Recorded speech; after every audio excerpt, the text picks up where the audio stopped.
고칠 때 시작할게요. 2021년 11월 28일 거룩한 주일을 허락하신 살아계시고 존귀하신 성삼위 하나님께 예배를 드립니다. 다 같이 마음을 모시고 묵도하겠습니다. 너희 모든 나라들아 여호와를 찬양하며 너희 모든 백성들아 그를 찬송할지어다. 우리에게 향하신 여호와의 인자하심이 크시고 여호와의 진실하심이 영원함이로다. 할렐루야. 여호와께 감사하라. 그는 선하시며 그의 인자하심이 영원함이로다. 아멘. 고마우신 아버지, 코로나 상황 속에서도 한 주간 하나님의 은혜로 살게 하시고 거룩한 주님의 날에 예배자로 아버지 앞에 서게 하신 것 고맙고 감사합니다. 아버지, 우리의 마음을 받으시고 우리의 예배를 받아 흠양하여 주시옵소서. 예배를 통하여 우리 영이 소성케 하시고 성령과 믿음이 충만해질 수 있도록 도와 역사해 주옵소서. 시종을 성령 하나님께 의뢰하오며 존귀하신 예수님의 이름으로 기도하옵나이다. 아멘. 찬송가 482장으로 영광을 돌립니다.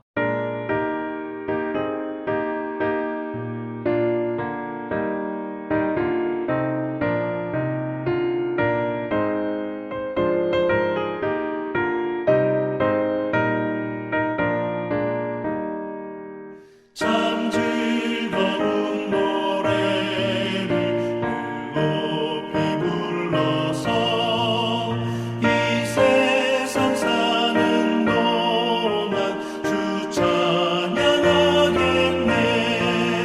복 주실 산에 올라 멀리 바라보니 나 건너갈 요단강 뚜렷이 보이네. 참 아름다운 노래 늘 높이 부르세. 하늘에서만 주신 주 찬양하여라. 참 아름다운 노래 다 함께 부르세. 하늘의 기쁨 주신 주 찬양하여라. 참 즐거운 노래를 늘 높이 불러서 내 영혼 구원하신 주 찬양하겠네. 땅 위의 성도들이 부르는 노래에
다시 한번 기도합니다. 예배 중에 거하시는 주님, 찬양 속에 거하시는 주님, 우리의 기도를 항상 들으시는 주님, 아버지, 이제 11월 또 마지막 주를 맞이하여 아버지 앞에 예배를 드립니다. 예배를 통하여 우리의 마음을 전부 묶어 아버지 앞에 온전히 올려드리는 귀한 예배로 축복하여 주시옵소서. 예배 시종을 성령 하나님만 바라보며 존귀하신 예수님의 이름으로 기도하옵나이다. 아멘. 거룩한 주님의 날에 하나님께서 우리 가운데 허락한 계시의 말씀은 마태복음 26장 46절입니다.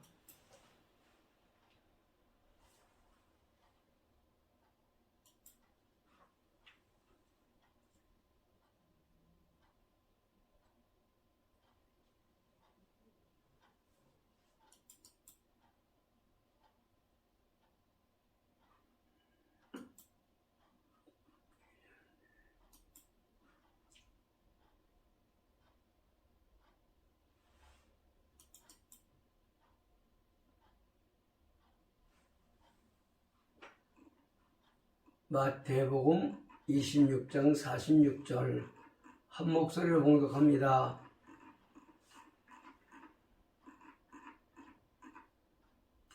시작. 일어나라, 함께 가자.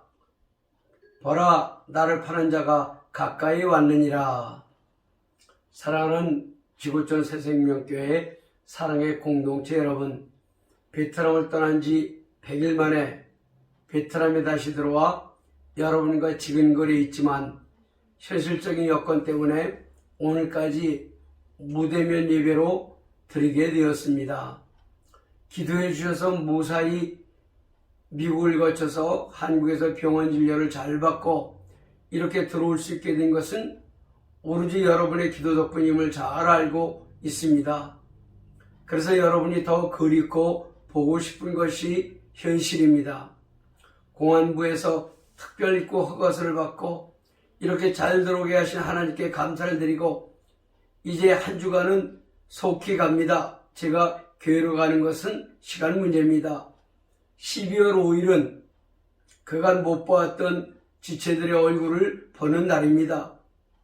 어린아이들도 많이 컸겠지요. 사랑스러운 아이들 얼굴도 봐야겠지요. 이렇게 어려운 시국에 안전하게 지켜주신 하나님께 감사합시다. 한 주간을 하나님 말씀을 묵상하면서 예수님께서 주신 말씀이 오늘 주신 본문입니다. 일어나라, 함께 가자. 여러분, 예수님은 우리를 구원해 주시려고 하늘 보좌를 버리시고 인간의 몸을 입고 오셔서 3년간은 12명의 제자들을 택하셔서 저들에게 사역의 모본을 가르치십니다. 우선 사역하시기에 앞서 40일간 금식기도 하시고 마귀를 통해서 혹독한 시험을 치르시고 그 시험에서 이기시고 승리하셔서 이제 택한 제자들 앞에서 말씀을 가르치십니다. 제자들이 그 유명한 산상수훈을 듣고 이분이 말씀을 가르치는 것이 서기관들과 같지 않다고 이야기를 했습니다. 여러분, 예수님은 율법을 말씀하시지 않습니다. 윤리도덕이나 세상 돌아가는 것 관심 없으십니다. 오직 나를 믿고 내 영이 살아나거라입니다. 예수님 사역의 본질은 무엇입니까? 죽은 영혼을 살리시는 것입니다. 그런데 예수님 우리를 구원해 주신 것은 하나님의 아가페 사랑에 의한 죄값을 치러야 했습니다. 공의 하나님은 죄와 함께 하실 수가 없는 분입니다. 인간의 죄 문제를 해결하게 할 수 있는 분은 예수님뿐입니다. 그 일을 기꺼이 하러 오셨습니다.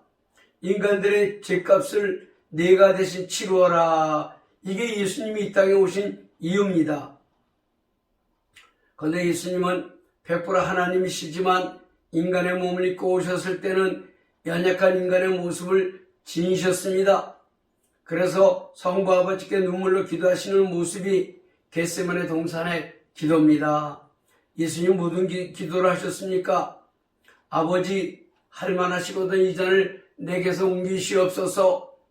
그러나 내 원대로 마시고 아버지의 원대로 되기를 원하나이다라고 땀방울이 핏방울이 되도록 처절하게 기도하시고 보니 제자들은 그렇게 부탁을 했는데도 계속하여 잠을 자고 있습니다. 그때 예수님이 하신 말씀이 오늘 본문입니다.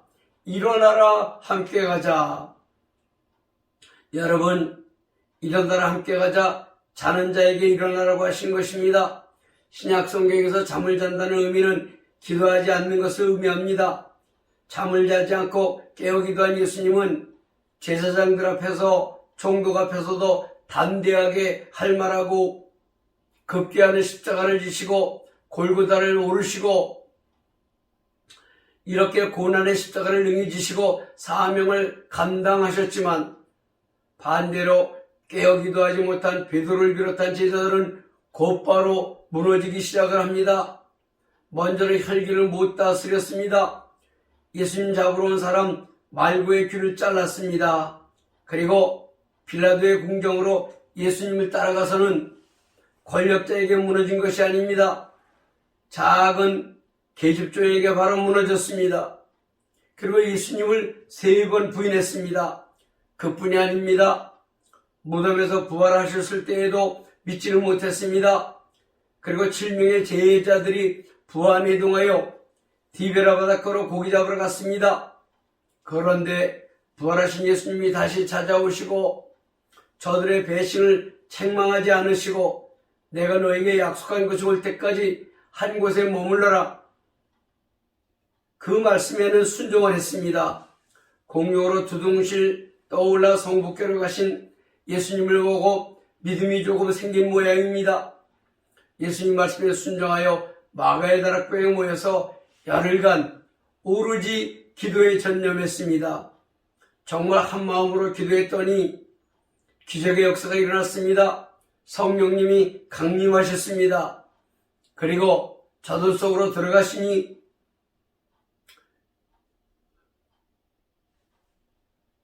저들의 영이 살아났습니다. 옛날의 제자들이 아닙니다. 모이면 기도하고 성경 공부하고 찬양하고 그리고 세상에 나가서는 무조건 복음을 증거했습니다. 베드로가 감옥에 갇혀도 잠을 잤습니다. 아무것도 두려워하지 않습니다. 그리고 오직 복음을 증거하는 일에 목숨을 걸었습니다. 사실은 기도하는 것도 예수님이 가르쳐 주셨습니다. 그리고 예수님이 말씀하십니다. 쉬지 말고 기도해라. 항상 기도해라. 말세에 늘 깨어 경사하며 기도하라고 하셨습니다. 예수님이 12제자 세울 때도 금식하고 밤새도록 기도하며 기도한 후에 세우셨습니다. 틈만 나면 겟세마네 동산으로 한밤중에 새벽 미면 시간에 올라가셨습니다. 그리고 예수님의 능력이 나오는 것은 기도에는 다른 곳으로는 안 된다고 하셨습니다.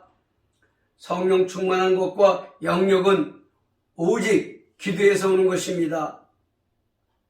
오늘날 목회도 선교도 기도를 하지 않으면 정말 안 되는 것을 알게 하십니다. 기도하면 하나님께서 하시는 것입니다. 예수님은 늘 고난을 피하지 않는 분이십니다. 고난을 향하여 가십니다. 선택하실 때 고난의 길을 택하십니다. 예수님이 예루살렘에 들어가면 반드시 자기가 죽을 것과 십자가에 고난당할 것을 아시면서도 기꺼이 예루살렘으로 들어오셨습니다. 요한복음 13장 1절에서 3절 말씀입니다. 다 같이 시작. 6월절 전에 예수께서 자기가 세상을 떠나 아버지께로 돌아가실 때가 이른 줄 아시고 세상에는 자기 사람들을 사랑하시되 끝까지 사랑하시니라.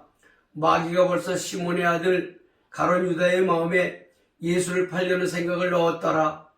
저녁 먹는 중 예수는 아버지께서 모든 것을 자기 손에 맡기신 것과 또 자기가 하나님께로부터 오셨다가 하나님께로 돌아가실 것을 아시고 6월절을 3번 지내면서 예루살렘으로 시작하여 사마리아 동네를 거쳐 갈릴리 호수 주변에서 오르락내리락 하시면서 사역을 하셨지요.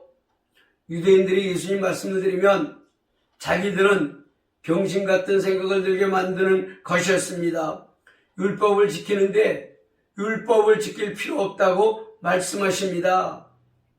율법은 죄를 깨닫고 예수를 믿어 구원받으러 가니 유대인이 볼 때는 예수는 베들레헴에서 태어난 목수 요셉의 아들인데 하나님이라고 스스로 말하는 것을 보고 유대인들은 참남하다, 신성모독을 하는구나. 그리고 그 당시에 하나님을 모독하면 유대법에는 사형에 처하게 되어 있습니다.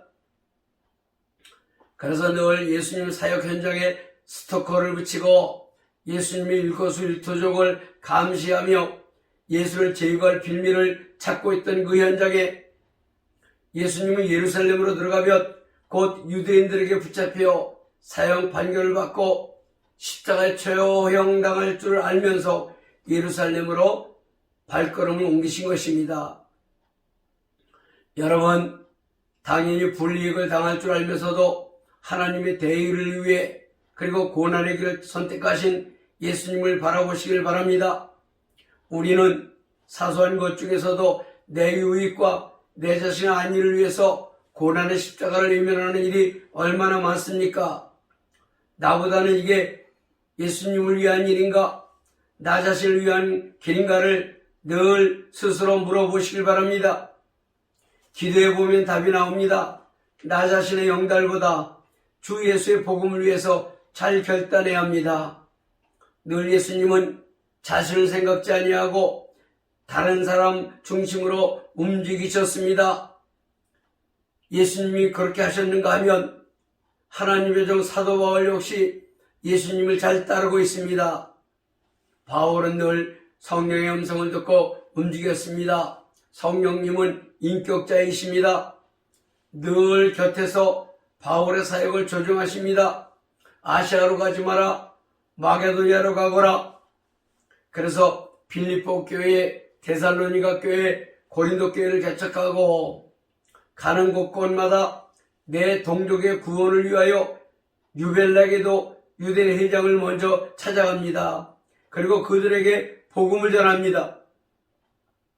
여러분이 십자가에 못 박은 사람, 그 예수가 바로 메시아여 하나님이시다.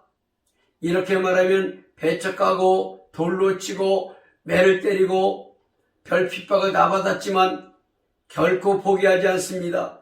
때리면 맞고 배척하면 물러나면서도 바울을 외칩니다. 예수가 메시아야, 너희들이 그렇게 기다리던 구세주야 하고 어떠한 핍박도 두려워하지 않습니다. 매 맞는 게 대수인가? 배척해도 좋아. 내 생명은 별게 아니에요. 사도행전 20장 24절. 내가 달려갈 길과 주 예수께 받은 사명, 곧 하나님의 은혜의 복음을 증언하는 일을 마치려 하면은 나의 생명조차 조금도 귀한 것으로 여기지 아니하노라. 여러분, 왜 전 지구촌에 예수를 믿는 사람들이 바울을 좋아하고 바울을 존경하고 저를 따르려고 하는지 아시겠지요? 환경, 상황, 사람을 바라보지 않습니다. 결국은 자기 생명을 아무것도 아니라고 합니다. 복음만 준 거 되면 되지. 내 생명은 별것이 아니라고 합니다. 수많은 선교사들이 예수님의 발자취를 따르고 바울의 헌신을 따르고 있습니다. 총독 앞에서도 유대인 귀부인들 앞에서도 부자들 앞에서도 그와 어떤 것에서 구애받지 않고 예수를 믿으라고 외치는 것입니다. 사랑하는 여러분, 우리가 누구를 만나든지 어떠한 환경에 있든지 사람의 신분에 관계없이 복음을 외치시기를 예수님의 이름으로 축원합니다. 우리도 그렇게 해봅시다. 아니, 그렇게 해야 합니다. 바울이 1차, 2차, 3차 선교여행을 통해서 교회를 세우고 수많은 핍박을 당하고 감옥에도 갇히고 매도 맞고, 그런데 하나님은 바울에게 말씀하십니다. 내가 로마까지 가야 하리라고 말씀하십니다. 사도행전 23장 11절. 그날 밤에 주께서 바울 곁에 서서 이르시되 담대하라. 내가 예루살렘에서 나의 일을 증언한 것 같이 로마에서도 증언하여야 하리라 하시니라. 늘 우리 가운데 역사하시는 성령님, 늘 우리를 도우시는 성령님, 늘 우리에게 순종하기를 원하시는 성령님, 그 성령님이 내 안에 계셔서 주인이 되셔야 합니다.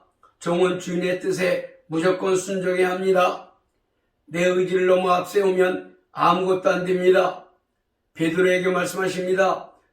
성령께서 누가 너를 찾아오면 따라가라. 그래서 고넬료의 집에 가서 복음을 전하고 성령께서 빌립주스에게 이야기합니다. 저 수레에게로 다가가라. 빌립주스가 순종하여 다가가 보니 에디오피아 네시가 있어서 저에게 복음을 전하고, 또 성령께서 바울과 바나바를 안수하여 선교사로 세우라고 하셔서 바울을 선교사가 되게 하시고, 저에게도 내가 가냐 내가 가지. 그래서 저도 베트남에 와서 20년 세월을 오직 주 예수를 전하고 증거하기 위하여 와 있는 것입니다. 여러분, 늘 성령님의 세미한 음성에 귀를 기울이시고 늘 그분에게 순종하시기를 바랍니다. 이제 바울을 로마로 가게 하시는데 예루살렘으로 보내서 죄인의 몸으로 가게 하십니다. 이것이 하나님의 방법입니다. 우리는 무사한 일을 좋아하고 편한 것을 좋아하고 쉬운 길로 가려고 하고 대접을 받으려 하고 이런 모든 것을 버려야 합니다. 하나님은 우리보다 더 잘하시고 하나님의 방법은 따로 있습니다. 하나님은 하나님의 일을 위하여 사람을 만들어서 쓰십니다. 성경의 유인들이 모두 광야를 통과하여 하나님의 종이 된 사실을 아셔야 합니다. 예루살렘에 가면 구속을 당합니다. 빌립주스의 딸들을 통해 이미 예언을 듣게 하시고 모든 주변 사람들이 만류해도 예루살렘을 향하여 가는 바울을 바라보게 됩니다. 사도행전 21장 12절 14절. 우리가 그 말을 듣고 그곳 사람들과 더불어 바울에게 예루살렘으로 올라가지 말라 권하니, 바울이 대답하되 여러분이 어찌하여 울어 내 마음을 상하게 하느냐. 나는 주 예수의 이름을 위하여 결박당할 뿐 아니라 예루살렘에서 죽을 것도 각오하였노라 하니, 그가 권함을 받지 아니하므로 우리가 주의 뜻대로 이루어지이다 하고 그쳤노라. 사랑하는 여러분, 이 바울을 보십시오. 이미 성령님을 통해 내가 로마까지 가야 하리라는 말씀을 들었습니다. 철저하게 예수님이 가시고 행하신 발자취를 따라갑니다.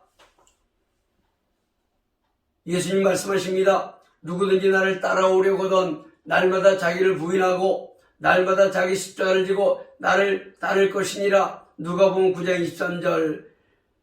그렇게 말씀하셨습니다. 예수님 말씀을 따라가고 있습니다. 예루살렘으로 가서 유대인들에게 붙잡혀 구류를 당하고 로마 병정들의 호의 속에 드디어 성령께서 가라고 하신 로마를 가는데 죄수의 신분으로 갑니다. 우리는 얼마나 편하게 예수를 믿고 있습니까? 대개 고난이 오면 하나님이 전능하시다는데 도대체 저에게 왜 이러세요? 왜 안 되게 하세요?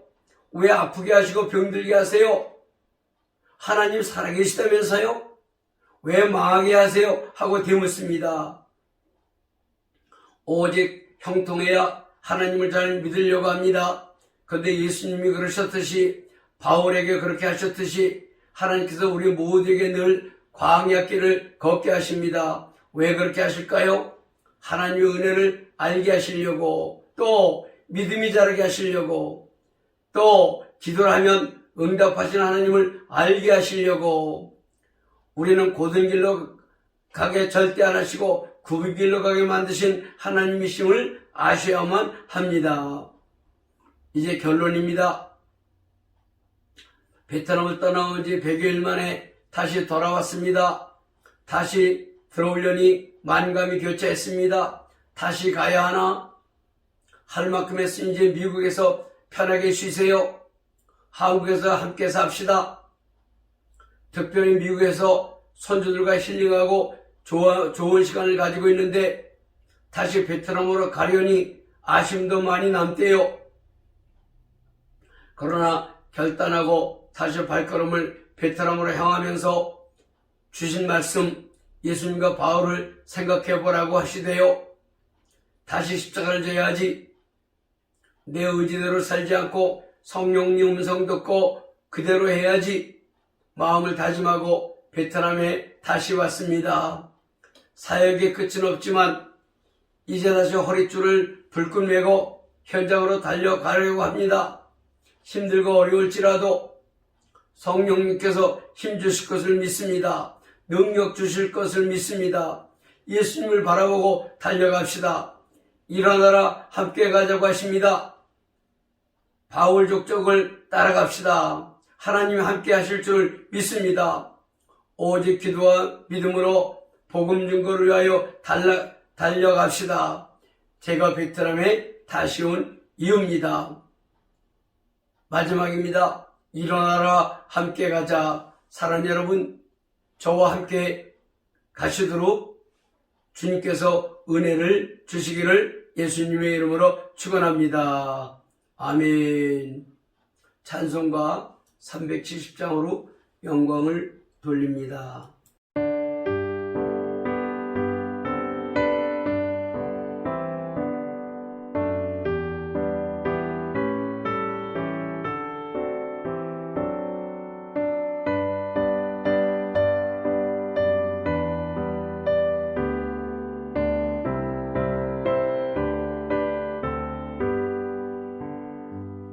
주 안에 있는 나에게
교회 소식입니다.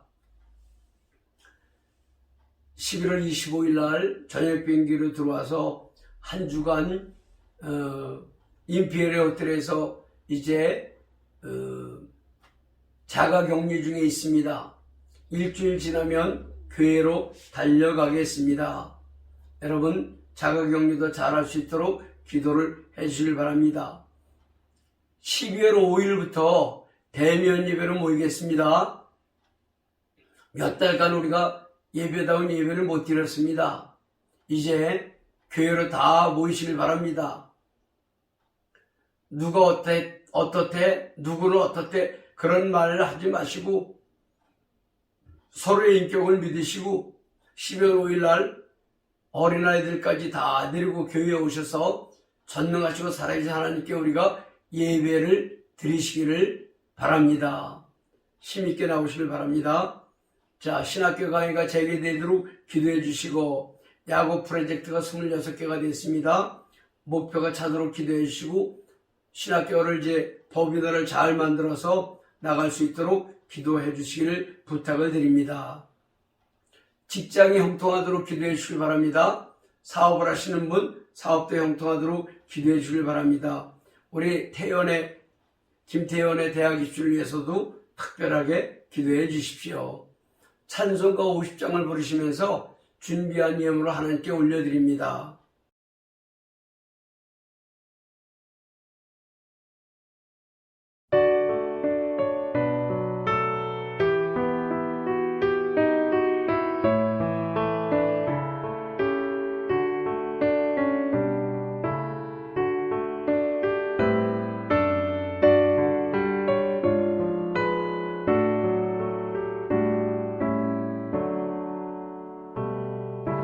내게 있는 모든 것을 아낌없이 드리네.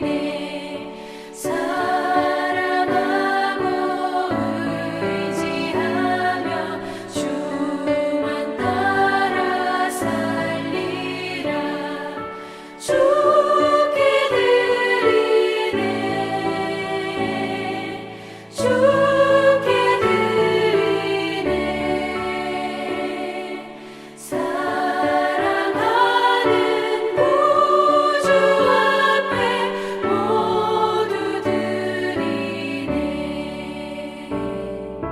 내게 있는 모든 것을 겸손하게 드리네.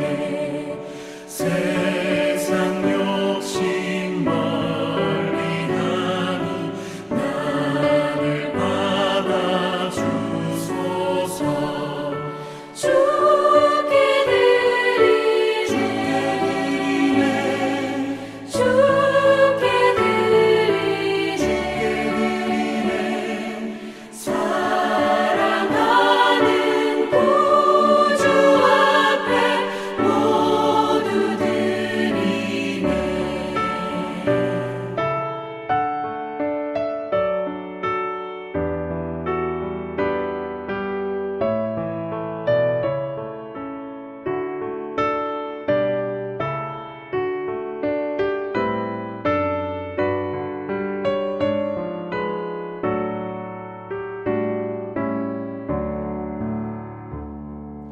내게 있는 모든 것을 주를 위해 드리네. 주의 성령 충만하게 내게 내려주소서. 주께 드리네. 주께 드리네. 사랑하는 구주 앞에 모두 드리네.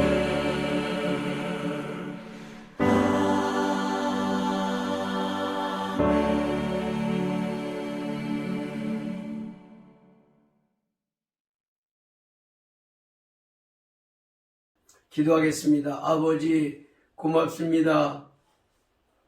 이 모양 저 모양으로 자기 삶 가운데 가장 귀한 것을 예물로 구별하여 아버지 앞에 올려드리오니 이 예물을 받으시고 흠양하시고 연락하여 주시옵소서. 11조 예물, 감사헌금, 주정헌금, 선교헌금, 아버지 연복에 손 놓은 모든 식구들 영이 잘되고 혼이 잘되고 육이 잘되게 하시며 하늘의 신령한 것들과 땅에 기름진 것들이 저들의 삶 가운데 흔들어 넘치도록 아버지 채워 역사하여 주시옵소서. 이 귀한 예물이 이 땅 가운데 쓰여질 때에 오병의 기적을 이루시고 생명의 복음의 씨앗을 뿌리는 귀한 예물로 축복하여 주시옵소서. 이제는 우리 주 예수 그리스도의 은혜와 하나님 아버지의 말로 다할 수 없는 사랑과 성령님의 감화 감동 내주 역사 충만 치유하심이 일어나라 함께 가자 예수님과 동행하기를 소원하는 사랑하는 주의 백성들의 머리 위에와 가정 위에 생업의 현장 위에 지금부터 영원토록 함께 하시기를 간절히 축원하옵나이다. 아멘.